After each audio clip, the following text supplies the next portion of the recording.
sorry if I'm running a little late. The house is full of relatives, waiting as you can. Getting out of there was a real bitch. You're good. How you doing? Well, you know, I just can't believe that my little brother is, well, you know. I know. I do this for a living, so you'd think I'd be a little bit better at it, but when it's a friend...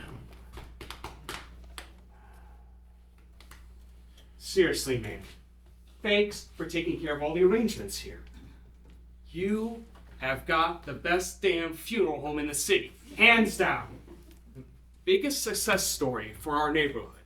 Unless you want to count the time when Junior Cooper was managing WWE Hall of Famer Jimmy Superfly Snuka. Now that's no news. You're the top guy now, and we all appreciate what you're doing. I mean, we were all just blown away when we heard about the car accident, you know? Just a regular morning, going to work. You just never know when... And Jack didn't make any plans for, well, you know, but come on, who does? It's actually more common than you think. When I first got in the business, people had plenty of ways to try to skirt around the inevitable. Take old Jack, for instance. Probably thought he would live forever. Nothing's stopping him. Sure am gonna miss that. So full of life. Would you like to see him before the others arrive? Make sure everything is to your liking? You don't gotta be so hoity-toity with me. Yeah, let's do this.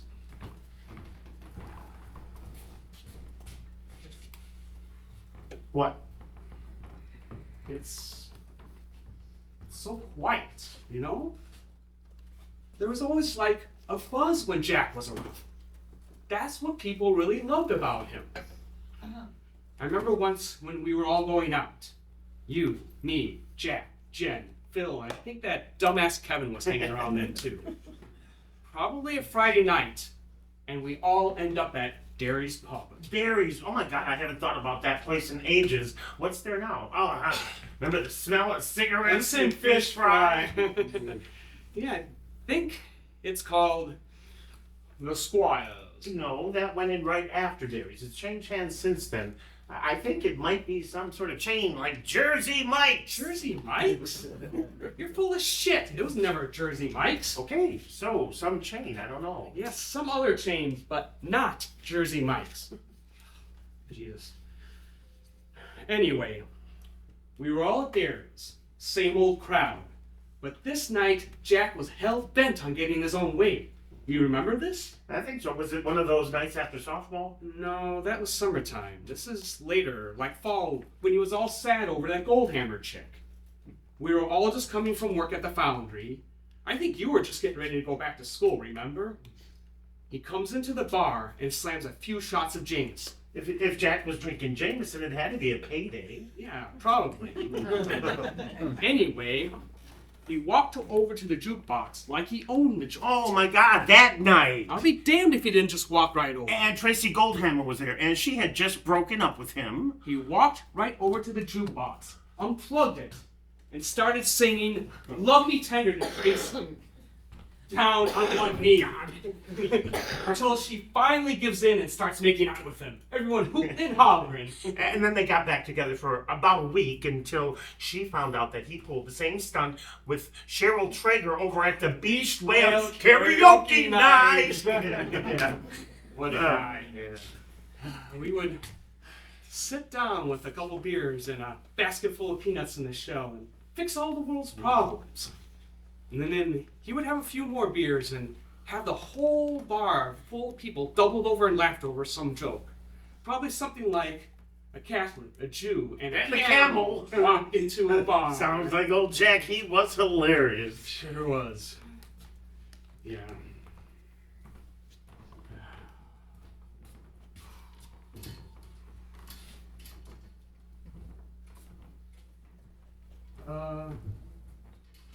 He's got makeup on.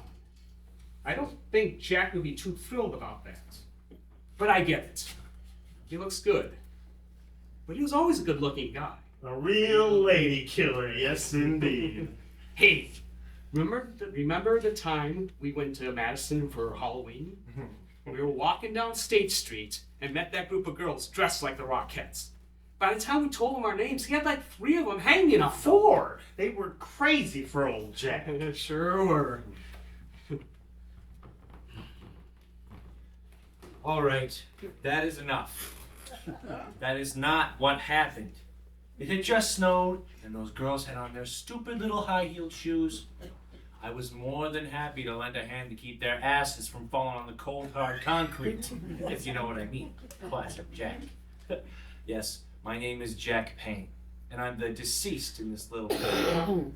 And it seems I've also agreed to play the role of the Greek chorus. You know, comment on the scene, give little insights into the action. Now, I know, one guy does not a chorus make, but let's just roll with it. Now, my name is an aptronym, which is a name that is apt or fitting for the personality of the person who has it. Like Usain Bolt, fastest sprinter in the world. Get it? It's all right. Now, my name is Jack Payne. And yes, I was a pain. A royal pain in your goddamn ass. I don't try and deny it. I think if you're gonna be an ass, you might like to be the biggest and best ass around. But you wouldn't know that by how these guys are talking. Old Jack? Lady killer? What putzes? It's clearly a case of idealization, which involves portraying the deceased, me in this case, as perfect or flawless, and completely ignoring any negative aspects of my personality or my life. Seems you know lots of stuff you didn't know before once you're dead. I never know nothing about a Greek chorus when I was alive. I couldn't have spelled acronym if it bit me in my big ass. Now I'm telling you about idealization. I'm some kind of brainiac now. Go figure. But truthfully, all this phony praise is a little hard to take. I wonder if anyone's going to have the balls to admit I was pretty much just a waste of food. Not much of a central thematic question, but this is just a one act, so we're gonna roll with it. Hey, would you mind listening to my eulogy before everyone gets here? I wrote it out, but didn't practice it much. Okay, yeah, it's a really good idea to stand at the podium so that you know what it's going to feel like. Oh yeah, good idea. This should be good. Tell you, I feel like Tom Sawyer in the back of the church with Huck Finn. Hey, look at me spout literary illusions. Okay, like, I'm not the greatest writer, so I went to Google and asked them how to start a eulogy for my brother. And they said it should go, "Today we gather to remember my brother," insert brother's name. Or, as many of you know, insert brother's name, was not just my brother, but also my best friend. I thought they both sucked, so here's what I wrote.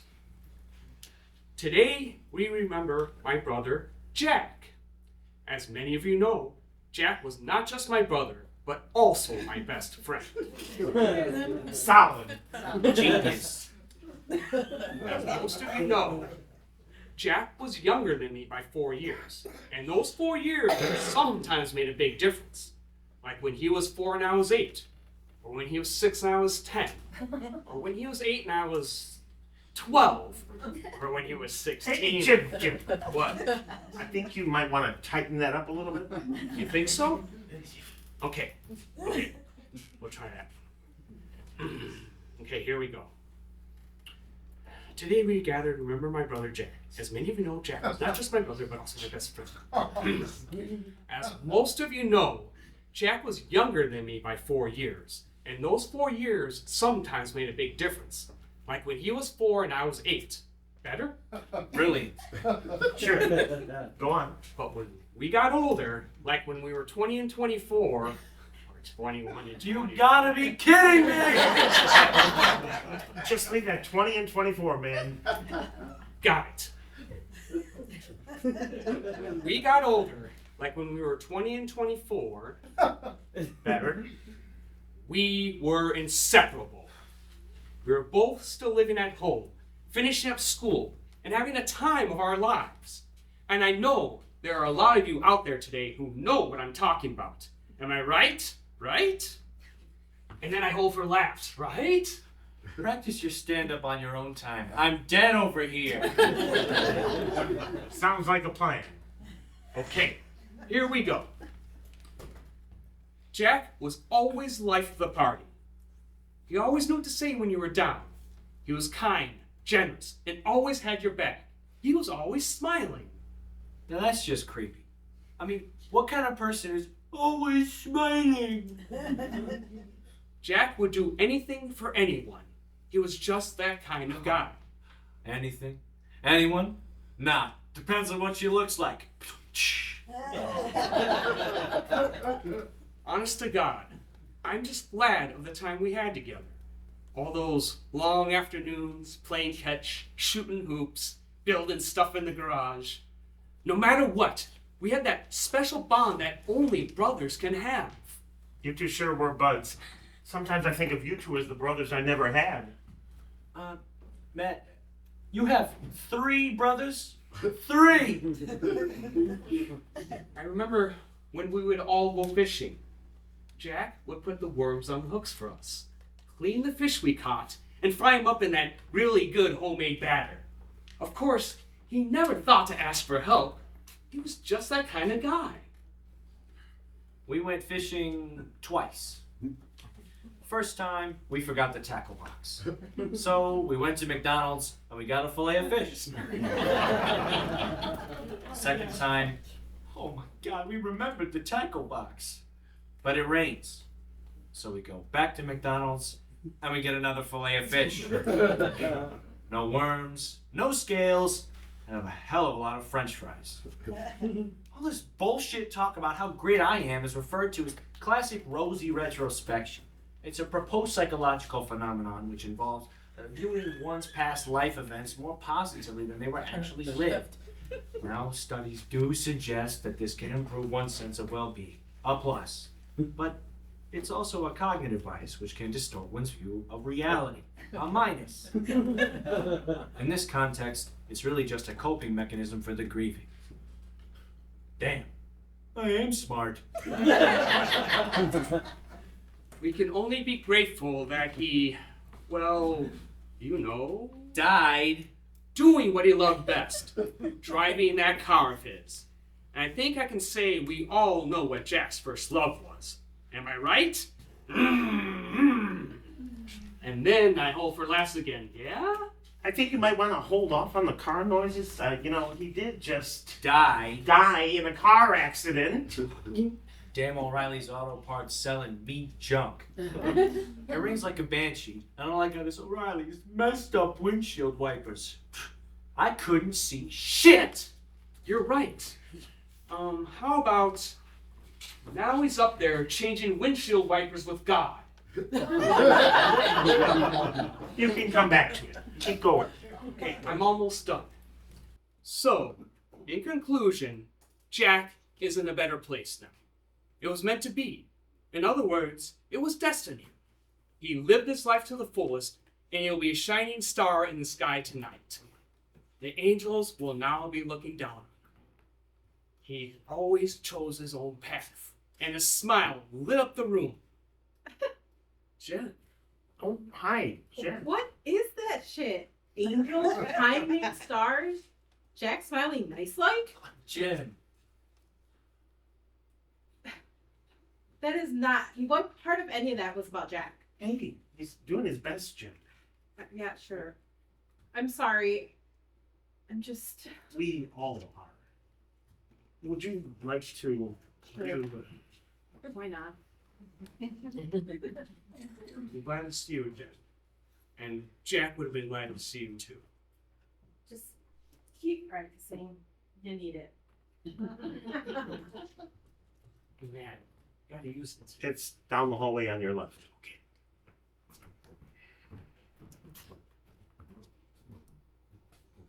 What a dumb shit. I told him to change those wipers last week. I also told him not to be such a pain in everybody's ass, but he didn't listen to that either. What the hell was he thinking? Or not thinking? Driving around in a monsoon with wipers, crappy wipers, like a dumb shit? Hey, come on. Speak no ill of the dead. Immortuus nil nisi bonum. Bilingual too? Damn. It's a Latin phrase which translates to Of the dead, no ill is to be spoken. It's attributed to Chilon of Sparta, who lived in the 4th century AD. He basically wanted to get the point across that you shouldn't speak ill of the dead who cannot defend or justify their actions. I mean, I was always in the lowest reading group in school. Mrs. Howard could put me with the bluebirds. But I digress. What I was gonna say was, even if you shouldn't speak ill of the dead, I pretty much had it coming. Man, you pretty much had it coming. You know how most people have skeletons in their closet, things they don't want anyone to know about them? Like, they think their grandma smells weird, or they stole money from the church collection box. But they're an accessory to murder, you know? But Jack, he put all the crappy stuff about him for everyone to see, and he had the good stuff. Leave it to him to do it all ass backwards. He really did suck. Most of the time. But when shit hit the fan, he had my back. Grade school, high school, ups, downs, he was there for me. When Sam and me finally hooked up, it was Jack who was happy for me. And when Sam and me had the kid, Jack was godfather at the baptism. And when I kicked Sam to the curb, it was Jack who was there to make sure the trash got picked up. And same for husbands 2 and 3. You know, I gotta say, now that he's gone, do you know what I mean? I do. Why don't you two all cozy over my damn coffin? We wouldn't want to ruin his reputation, would we? He was really not a great guy. He was a really great friend, and I'm gonna miss him so much, the dumb shit. And that is the real truth about you, Jack Payne. Don't worry. We'll carry your secret to our, you know. Being an asshole has a right to a legacy. There's a guy at the back door delivering beer for the wake. Where should I tell him to put it? I'll take care of that.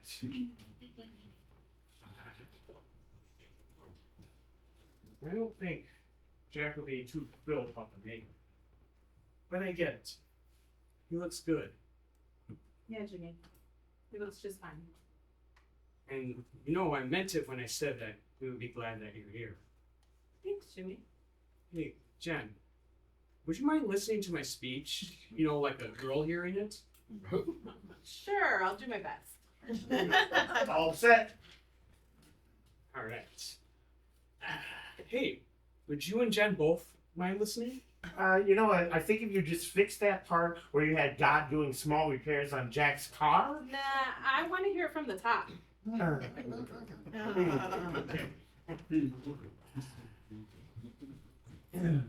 All right. Today we gather to remember my brother Jack. As many of you know, Jack was not just my brother, but also my best friend. Speak no ill of me. You're gonna be able to hear a pin drop in here. One toast with me, your glasses fill. I fill them level with the brim. De mortuis nisi bonum nil. The lights are growing dim. And now you hold for laughs.